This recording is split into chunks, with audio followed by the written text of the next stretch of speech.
galerinha, tudo bem? Bom dia. Então, vamos para a nossa aula de hoje. Hoje a gente vai falar um pouco sobre os primeiros grupos humanos da América, incluindo, claro, os nossos antepassados indígenas aqui do nosso país. A gente vai compreender um pouquinho algumas características e algumas coisas básicas para a gente compreender como essas pessoas, como esses primeiros grupos humanos chegaram aqui no continente de onde que vieram. Beleza? Então vamos para a nossa aula. Vamos lá. Então vamos lá para a nossa apresentação aqui dos slides rapidinho. Primeiro ponto, pessoal. Até hoje são feitas muitas e muitas pesquisas para entender como que esse pessoal saiu, basicamente, da Europa, da Ásia, até mesmo da África, e veio parar aqui no continente americano como um todo, né? A gente sabe que a América, eu estou englobando aqui os três continentes, que é dividido América do Norte, América Central, América do Sul, mas vamos falar de América quando falarmos de todo o continente americano. Então, até hoje, existem inúmeras propostas dos historiadores de como essas pessoas, esses grupos humanos, chegaram aqui no Brasil. Existem dois fatores que são mais levados em consideração. O primeiro deles é que eles chegaram aqui na América através do Estreito de Bering. O Estreito de Bering é uma proximidade do continente asiático, mais especificamente na Rússia, o lado oeste da Rússia, lado leste da Rússia, com Alasca. Há uma pequena proximidade ali, mas ali tem, como vocês podem ver aqui na imagem, ali tem o mar. Vou até grifar aqui para vocês verem. Ali tem um mar, que é, na verdade, o Mar de Bering, que separa os dois continentes aqui. Aqui é o Estreito de Bering, vou circular aqui para vocês, correto? E aqui é a imagem aproximada, aqui, a imagem aumentada do Estreito de Bering. Então, possivelmente, eles passaram por aqui. Mas como que eles conseguiram atravessar isso aqui? A nado? E lembrando que aqui, nesse extremo da parte norte da Ásia ali, da América, entre a América e a Ásia ali, a gente sabe que aquela parte ali, aquela região do mundo ali, é bem fria. E chegando algumas vezes a um clima bem glacial. Então foi exatamente essa a proposta colocada pelos historiadores de como que eles conseguiram atravessar. Por causa da glaciação. O que aconteceu? As águas ali daquelas proximidades, do Estreito de Bering, né, do Oceano Ártico e do Mar de Bering, possivelmente tenha sido congelada, né? Tenha sido congelada durante esse período de glaciação, aonde foi possível eles atravessarem a pé.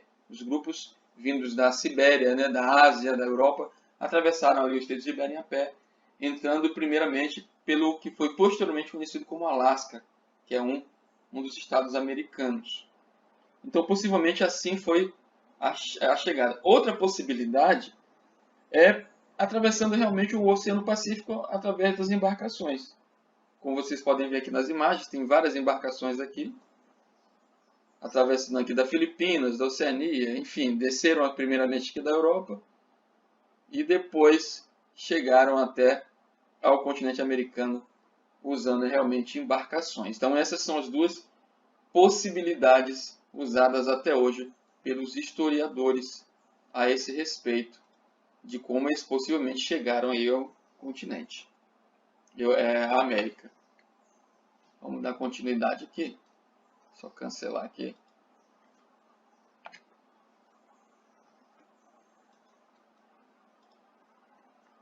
Vamos lá.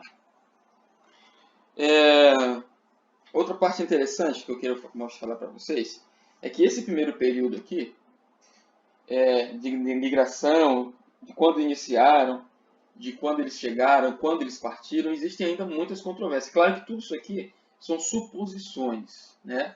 A história mexe também com isso, né? Suposições de como essas pessoas chegaram aí. Mas há muitas controvérsias a respeito do período que isso aconteceu. Há uma tendência de supor que isso aconteceu cerca de 50 mil anos atrás, mas há também quem acredite que esse processo levou apenas 15 mil anos, né? Não 50 mil anos para essas pessoas chegarem aí através diretamente da África, do Oceano Atlântico, que possivelmente as águas eram 50 metros abaixo do que está o nível atual. Então essas duas possibilidades. E os primeiros povos indígenas da América? Quais eram as suas características? Haviam tribos específicas ou era apenas um povo ali junto ou um povo misto? Então, a história dessas pessoas, dos povos que ocuparam a América, ela pode ser interpretada de algumas maneiras diferentes. Uma delas é analisando a própria trajetória, né, de ocupação, a partir de muitas tecnologias que foram usadas da época da sociedade, como a gente falou agora há pouco, de embarcações e tudo mais, o Estreito de Bering. Então, assim, os historiadores eles procuram identificar o uso de materiais para caça, por exemplo, para pesca, para coleta, observando também as transformações ocorridas ao longo do tempo, para se chegar a um denominador comum, chegar-se a um consenso. Grupos anteriormente nômades, né, teriam se tornado sedentários, para que eles pudessem, enfim, povoar toda essa região. Então acabaram mudando de característica, que eram povos nômades e tornaram-se povos sedentários, acabando assim povoando toda aquela região ali. E como resultado, em algumas partes do continente surgiram estados ou culturas urbanas, como é o caso do Império Inca. Vou mostrar para vocês aqui no Império Inca, onde está localizado, onde eles se estabeleceram mais ou menos. Aqui o Império Inca está aqui em verdinho. E aqui no mapa, vocês podem ver que eles se estende toda a Cordilheira dos Andes ali no leste do continente americano, da América do Sul. Então os Incas se estabeleceram nessa região aí, primeiramente em Cusco, lá no Peru, na parte de cima aqui no norte do continente sul-americano, né? E se estenderam por toda a Cordilheira dos Andes. E a formação do Império só aconteceu de fato, do Império Inca, só aconteceu de fato no ano de 1438. Só que posteriormente, com a invasão da Espanha, dos espanhóis no continente, né, a fim de colonização, o Império Inca acabou sucumbindo e desaparecendo totalmente, né, como um império. Existem ainda, claro, inúmeros descendentes dos povos incas, lá na toda a Cordilheira dos Andes, Peru, Chile, mas o império mesmo sucumbiu em 1532.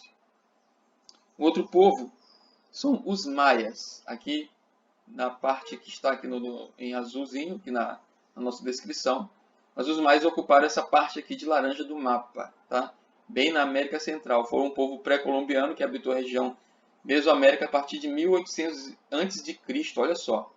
Eles chegaram em 1800 a.C., mas entraram em decadência por volta do ano 900 depois de Cristo, tá? Então, esse povo é um dos mais antigos catalogados no mundo. E mais acima estão os astecas. Os astecas a gente sabe que eles se localizaram no Vale do México, né? Entre os anos de 1300 a 1521. A sua capital foi onde é hoje conhecida como a Cidade do México, a capital mexicana. Antigamente chamava-se Tenochtitlan, que era a capital do Império Azteca. E todos esses impérios, né, principalmente o Azteca e os Incas, eles desapareceram, sumiram do mapa com a chegada dos espanhóis, né? Os espanhóis chegaram por volta de 1500 e começaram a povoar toda essa região da América do Sul e da América Central, e com isso foi se estabelecendo ali como colônia, e foram dizimando em guerras sangrentas, dizimando todos esses povos aí. Ainda existem muitos sítios arqueológicos, muitos vestígios, muitas coisas, muitos objetos, pirâmides que foram deixadas para trás e ainda são preservadas até hoje como sítio arqueológico e patrimônio mundial. E tudo isso pode ser visitado ainda hoje. E ainda há um rico acervo de material a respeito desses três povos que colonizaram a América. A ocupação de diferentes regiões em muitos séculos fez com que surgissem diferentes modos de vida, tá? E pesquisas realizadas por arqueólogos têm revelado muito sobre a história indígena. É importante a gente lembrar, pessoal, que a palavra índio foi utilizada inicialmente pelos europeus, tá? Mas ela trata-se apenas de uma palavra que era indicação, por exemplo, vocês lembram da história lá, quando os portugueses, né, com o objetivo de chegar às Índias, procurando as especiarias, por não conhecer muito bem para onde estavam navegando, acabaram aportando na América do Sul, entraram em contato com os primeiros habitantes daquele local, e por eles estavam procurando as Índias, né, o local chamado Índia, e aportaram ali acreditando que tinham chegado nas Índias. Então eles automaticamente chamaram os habitantes da Índia de índios, tá?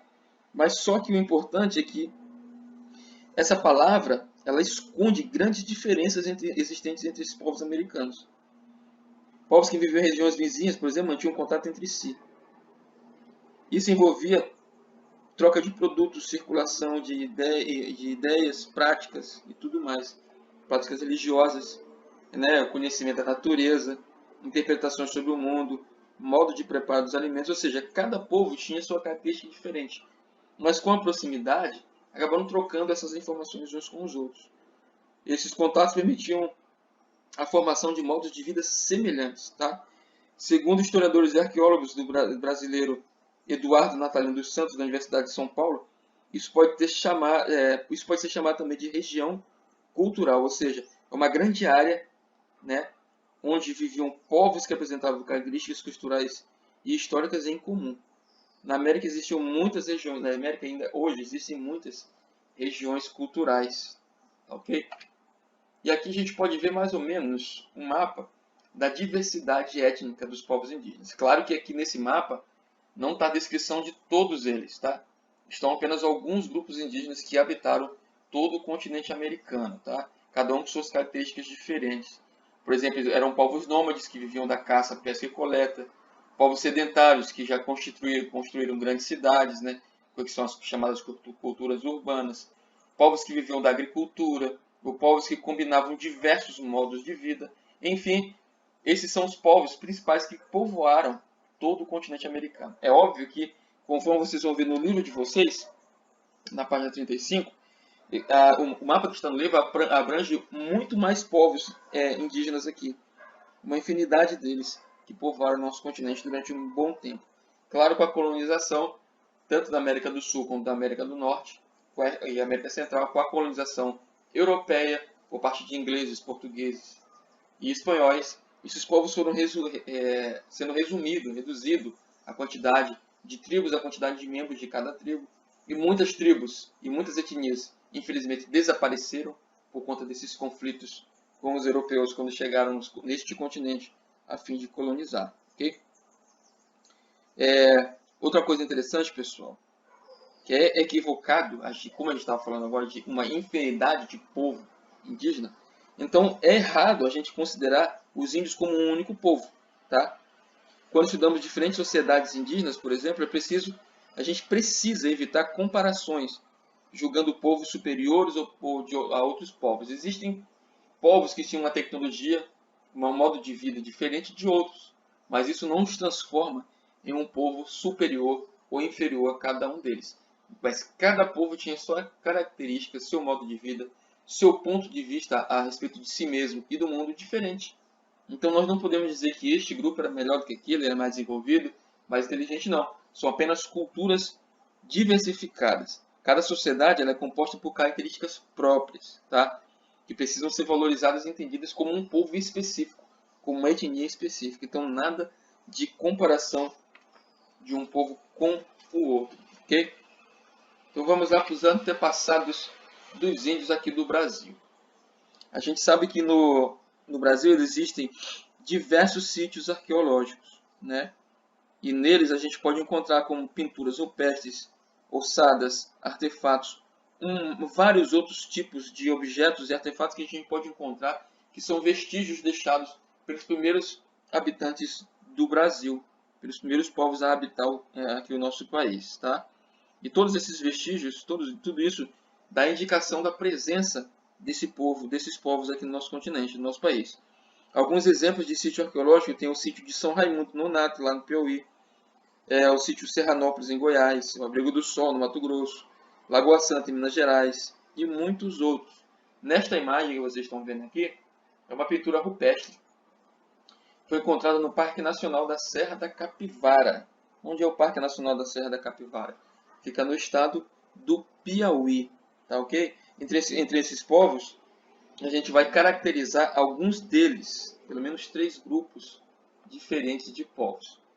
Esses povos antepassados brasileiros existem povos com características bem peculiares. Houve povos caçadores e coletores, conforme vocês veem na imagem. Tá?